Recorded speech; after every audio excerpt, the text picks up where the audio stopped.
ओम श्री अनंत कोटि ब्रह्मांड नायक राजाधिराज योगीराज पार ब्रह्म श्री सच्चिदानंद समर सद्गुरु साईनाथ महाराज की जय हो। अध्याय 34 जो कि ऊदी की महिमा भाग 2 का आगे का क्रम है, जिसमें पहले है डॉक्टर का भतीजा, दूसरा डॉक्टर पिल्ले, तीसरा श्यामा की भयाहू, चौथा ईरानी कन्या, पांचवा हरदा के महानुभव, छठा बंबई की महिला की प्रसव पीड़ा।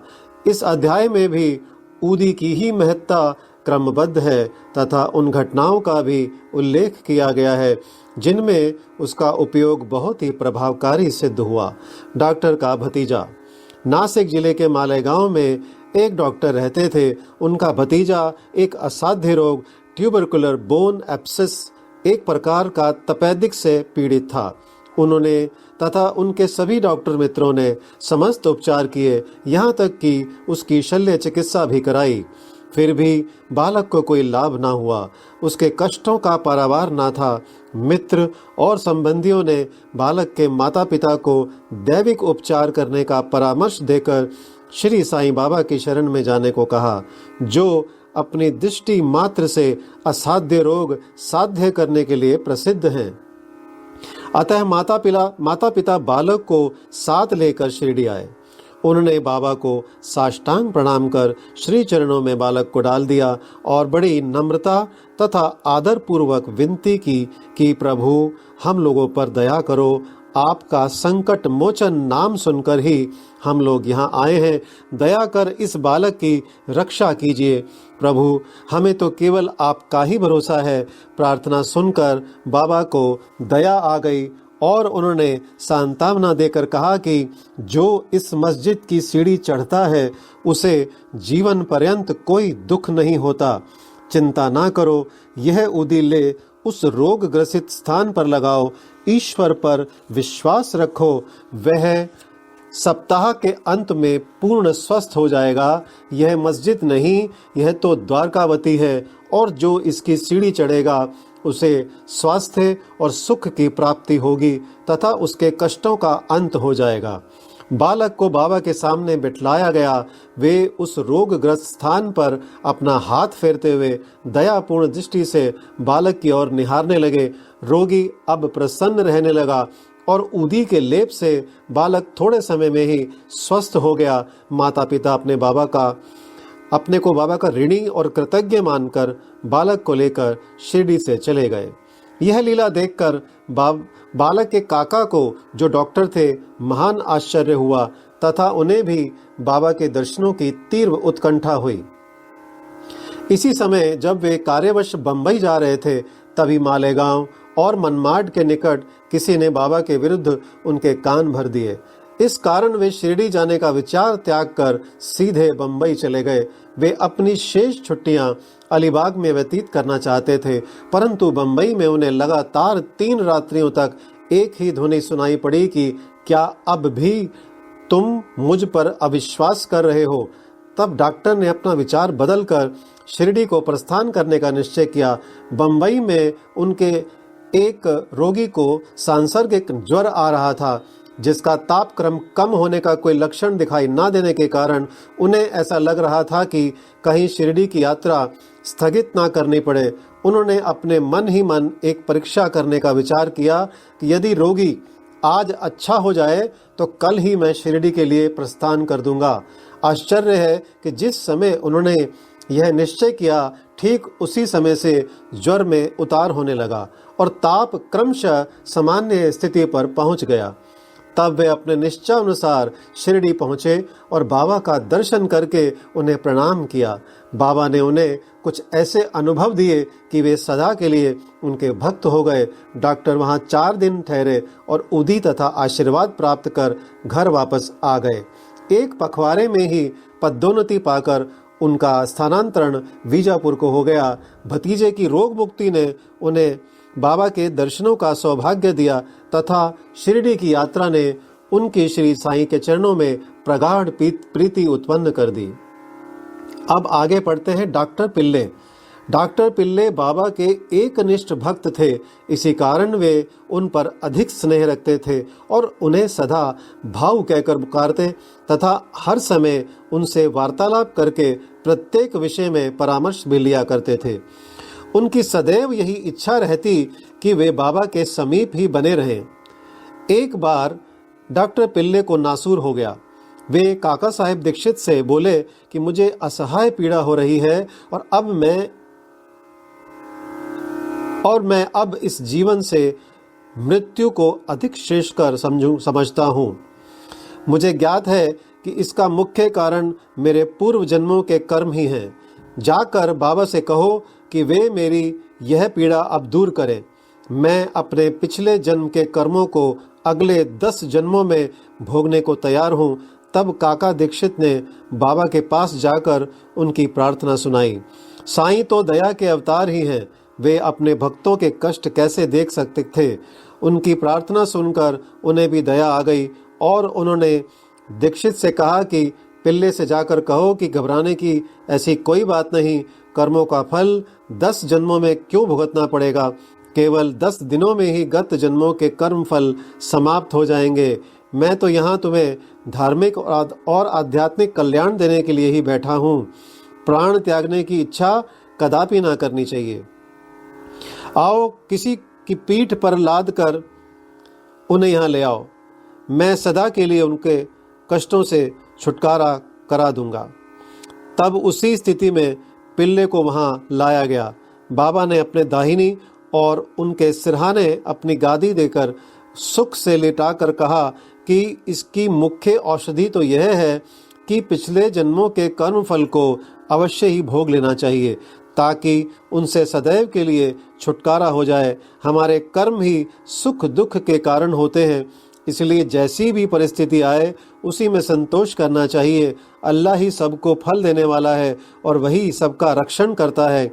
ऐसा विचार कर सदैव उनका ही स्मरण करो, वे ही तुम्हारी चिंता दूर करेंगे। तन मन धन और वचन द्वारा उनकी अनन्य शरण में जाओ, फिर देखो कि वे क्या करते हैं। डॉक्टर पिल्ले ने कहा कि नाना साहब ने मेरे पैर में एक पट्टी बांधी है, परंतु मुझे उससे कोई लाभ नहीं पहुंचा। नाना तो मूर्ख है। बाबा ने कहा वह पट्टी हटाओ, नहीं तो मर जाओगे। थोड़ी देर में ही एक कौवा आएगा और वह अपनी चोंच इसमें मारेगा, तब तुम शीघ्र ही अच्छे हो जाओगे। जब यह वार्तालाप हो ही रहा था कि उसी समय अब्दुल, जो मस्जिद में झाड़ू लगाने तथा दिया बत्ती आदि स्वच्छ करने का कार्य करता था, वहां आया। जब वह दिया बत्ती स्वच्छ कर रहा था तो अचानक ही उसका पैर डॉक्टर पिल्ले के नासूर वाले पैर पर जा पड़ा।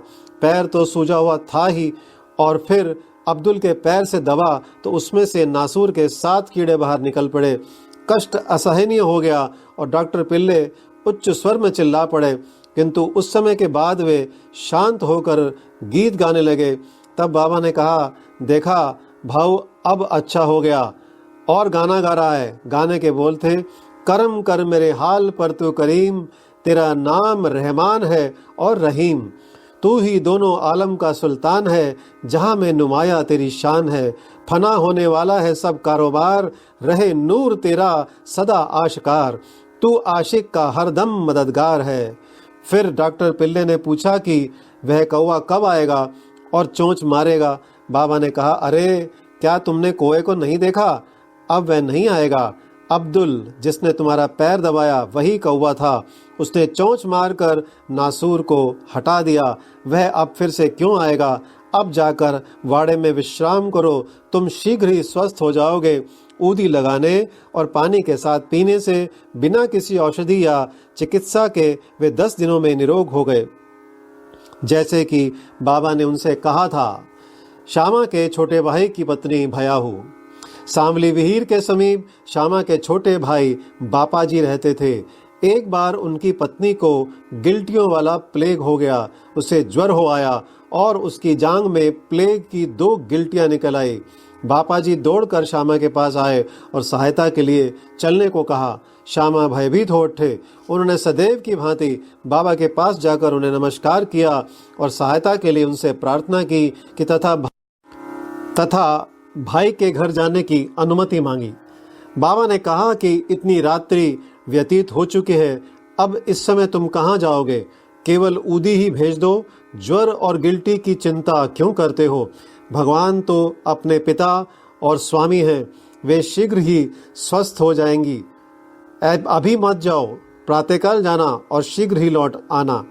श्यामा को तो उस मृत संजीवनी ऊदी पर पूर्ण विश्वास था। उसे ले जाकर उसके भाई ने थोड़ी सी ऊदी गिल्टी और माथे पर लगाई और कुछ जल में घोलकर रोगी को पिला दी।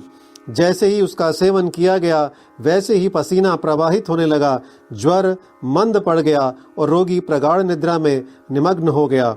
दूसरे दिन बापाजी ने अपनी पत्नी को स्वस्थ देखकर बड़ा आश्चर्य प्रकट किया कि ना तो ज्वर है और ना गिल्टी का कोई चिन्ह ही। दूसरे दिन जब श्यामा बाबा की आज्ञा प्राप्त कर वहां पहुंचे तो अपने भाई की स्त्री को चाय बनाते देखकर उन्हें बड़ा आश्चर्य हुआ। अपने भाई से पूछताछ करने पर उन्हें पता चला कि बाबा की ऊदी ने एक रात्रि में ही रोग को समूल नष्ट कर दिया है। तब श्यामा को बाबा के शब्दों का मर्म समझ में आया कि प्रातःकाल जाओ और शीघ्र लौटकर आओ। चाय पीकर श्यामा लौट आया और बाबा को प्रणाम करने के पश्चात कहने लगा कि देवा, यह क्या नाटक है? पहले बवंडर उठाकर हमें अशांत कर देते हो, फिर हमारी शीघ्र सहायता कर सब ठीक ठाक कर देते हो। बाबा ने उत्तर दिया कि तुम्हें ज्ञात होगा कि कर्म पथ अति रहस्यपूर्ण है। यद्यपि मैं कुछ नहीं करता, फिर भी लोग मुझे ही कर्मों के लिए दोषी ठहराते हैं। मैं तो एक दर्शक मात्र ही हूँ। केवल ईश्वर ही एक सत्ताधारी और प्रेरणा देने वाले हैं। वे ही परम दयालु हैं। मैं ना तो ईश्वर हूँ और ना मालिक, केवल उनका एक आज्ञाकारी सेवक ही हूँ और सदैव उनका स्मरण किया करता हूँ। जो निराभिमान होकर अपने को कृतज्ञ समझकर उन पर पूर्ण विश्वास करेगा, उसके कष्ट दूर हो जाएंगे और उसे मुक्ति की प्राप्ति होगी। आगे जानते हैं ईरानी कन्या। अब एक ईरानी भद्र पुरुष का अनुभव पढ़िए। उनकी छोटी कन्या घंटे घंटे पर मूर्छित हो जाया करती थी। उसके दांत कस जाते थे, उसके हाथ पैर ऐंठ जाते और वह बेहोश होकर भूमि पर गिर पड़ती थी। जब नाना प्रकार के उपचारों से भी कोई लाभ ना हुआ, तब लोगों ने उस ईरानी से बाबा की ऊदी की बहुत प्रशंसा की और कहा कि वह विले पार्ले बम्बई में काका साहेब दीक्षित के पास से ही प्राप्त हो सकती है। तब ईरानी महाशय ने वहां से ऊदी लाकर जल में घोलकर अपनी बेटी को पिलाया। प्रारंभ में जो दौरे 1 घंटे के अंतर से आया करते थे, बाद में वे 7 घंटे के अंतर से आए और कुछ दिनों के पश्चात तो वह पूर्ण स्वस्थ हो गई। हरदा के एक महानुभव पथरी रोग से ग्रस्त थे। वह पथरी केवल शल्य चिकित्सा द्वारा ही निकाली जा सकती थी। लोगों ने भी उन्हें ऐसा ही करने का परामर्श दिया। वे बहुत ही वृद्ध तथा दुर्बल थे और अपनी दुर्बलता देखकर उन्हें शल्य चिकित्सा कराने का साहस न हो रहा था। इस हालत में उनकी व्याधि का और ही इलाज क्या था। इसी समय नगर के इनामदार भी वहां आए हुए थे, जो बाबा के परम भक्त थे तथा उनके पास ऊदी भी थी। कुछ मित्रों के परामर्श देने पर उनके पुत्र ने उनसे कुछ ऊदी प्राप्त कर अपने वृद्ध पिता को जल में मिलाकर पीने को दी। केवल 5 मिनट में ही ऊदी के पेट में जाते ही पथरी मल मूत्रेंद्रिय के द्वार से बाहर निकल गई और वह वृद्ध शीघ्र स्वस्थ हो गया। बम्बई की महिला की प्रसव पीड़ा। बम्बई की कायस्थ प्रभु जाति की एक महिला को प्रसव काल में असहनीय वेदना हुआ करती थी। जब वह गर्भवती हो जाती तो बहुत घबराती और किंकर्तव्य मूढ़ हो जाया करती थी। इसके उपचारार्थ उनके एक मित्र श्री राम मारुति ने उसके पति को सुझाव दिया कि यदि इस पीड़ा से मुक्ति चाहते हो तो अपनी पत्नी को शिरडी ले जाओ। पुनः जब उनकी स्त्री गर्भवती हुई तो वे दोनों पति पत्नी शिरडी आए और वहां कुछ मास ठहरे। वे बाबा की नित्य सेवा करने लगे। उन्हें बाबा के सत्संग का भी बहुत लाभ हुआ। कुछ दिनों के पश्चात जब प्रसव काल समीप आया, तब सदैव की भांति गर्भाशय के द्वार पर में रुकावट के साथ अधिक वेदना होने लगी। उनकी समझ में नहीं आता था कि अब क्या करना चाहिए। थोड़ी ही देर में एक पड़ोसिन आई और उसने मन ही मन बाबा से सहायता की प्रार्थना कर जल में उदी मिला उसे पीने को दी। तब केवल 5 मिनट में ही बिना किसी कष्ट के प्रसव हो गया। बालक तो अपने भाग्यानुसार ही उत्पन्न हुआ, परंतु उसकी माँ की पीड़ा और कष्ट सदा के लिए दूर हो गए। वे अपने को बाबा का बड़ा कृतज्ञ समझने लगे और जीवन पर्यंत उनके आभारी बने रहे। श्री सद्गुरु साईनाथ प्रणमस्तु। शुभम भवतु। ओम साई राम।